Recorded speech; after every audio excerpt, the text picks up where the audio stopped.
Quand vous entendez foi et apparence que regarde réellement Dieu, qu'est-ce que cela vous évoque? La foi, d'abord, c'est une identité. Vivons un style, et ce style ne vient pas de n'importe quel continent. C'est un seul style de vie, c'est le style de Christ. La foi se manifeste, la foi se vit. Et si celui qui parle de la foi ne pose pas les pas de la foi qu'il confesse, ça veut dire qu'il n'y a pas de foi. Alors l'apparence, la foi, je crois que c'est ce que Dieu regarde, c'est la foi, mais qui cadre avec l'apparence. L'apparence, c'est une autre chose. D'accord. La foi, c'est autre chose.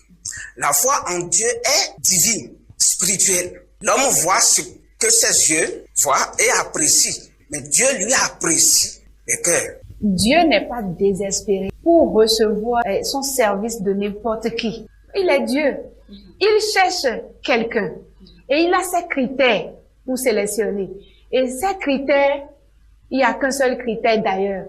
Pourquoi aujourd'hui l'apparence physique, coiffure, vêtements, tatouages reste un sujet de critique dans l'Église? Quand vous entendez foi et apparence que regarde réellement Dieu, qu'est-ce que cela vous évoque? La foi, d'abord, c'est une identité. Vivons un style, et ce style ne vient pas de n'importe quel continent.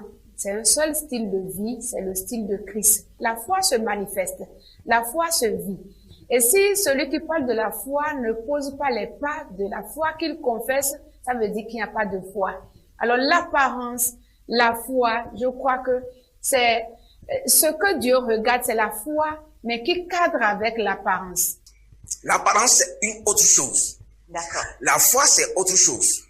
La foi en Dieu est divine, spirituelle. L'homme voit ce que ses yeux voient et apprécie. Mais Dieu, lui, apprécie les cœurs. Dieu n'est pas désespéré pour recevoir son service de n'importe qui. Il est Dieu.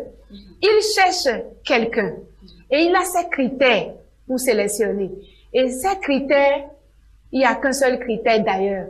Pourquoi aujourd'hui l'apparence physique, coiffure, vêtements, tatouages reste un sujet de critique dans l'Église?